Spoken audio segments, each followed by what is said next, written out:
আসসালামু আলাইকুম, আমি বাংলাদেশি ব্লগার স্বর্ণ বলতেছি। নওগাঁ থেকে চলে আসলাম আরও একটি নতুন ব্লগ নিয়ে আপনাদের মাঝে। আশা করতেছি সকলে ভালো আছেন। আমিও খুব খুব খুব ভালো আছি আল্লাহর অশেষ রহমতে। দেশ এবং দেশের বাইরে যে যেখান থেকে আমার এই আজকের ব্লগটি দেখতেছেন, আশা করতেছি সকালে ভালো আছেন এবং সুস্থ আছেন।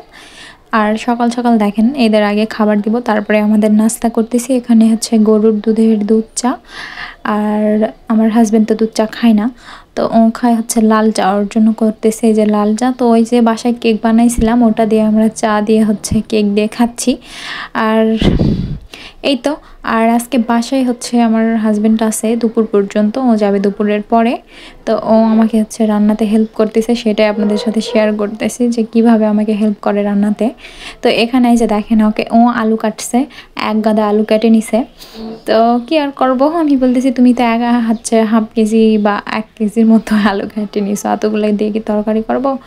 তো বলতেছে যে করে ফেলো, দুপুর আর রাত হবে। আর বলে যে হচ্ছে তোমার হাতের এই তরকারিটা অনেক মজার হয়, আলু দিয়ে পেঁয়াজ দিয়ে হচ্ছে মাছ দিয়ে তরকারিটা করি, অন্য কোনো সবজি দেই না। আলু পেঁয়াজের হচ্ছে রসটসা করতে চাইছিলাম, বাট ও যে পরিমাণ আলু কাটছে, তো ওখানে হচ্ছে আমি হচ্ছে করছি পুরপুরি, মানে উঠে গেছে তেল ওঠা, তো ওটা দিয়ে পুরপুরি করছি।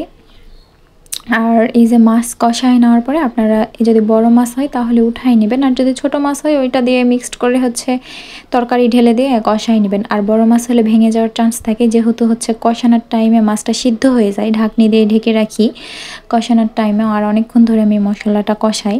তো আজকে হচ্ছে বড় কড়াইতে রান্না করতেছি। আর আলু দিয়ে পেঁয়াজ দিয়ে এরকম করে যদি আপনারা পুরপুরি করে খান তাহলে দেখবেন অনেক টেস্ট লাগবে। আর এখানে হচ্ছে দেশি টমেটোর জন্য আমি হচ্ছে টমেটো 2 পিস দিয়ে দিছি, মানে একটা টমেটোর অর্ধেক দিয়েছি, না হলে তরকারি পুরো টকটক হয়ে যাবে। আর টমেটো দিলে তরকারির টেস্টটা অন্যরকম হয়। আর সবসময় আলু পেঁয়াজের তরকারি করতে গেলে পেঁয়াজটা একটু বেশি পরিমাণে দিবেন। তো আমি এখানে বড় রকমের বিগ সাইজের পেঁয়াজ দিয়েছি 5টা। আর হচ্ছে এখানে আলু আমি সচরাচর তেল মশলা আবার পেঁয়াজ একটু বেশি দিই চচ্চড়িতে।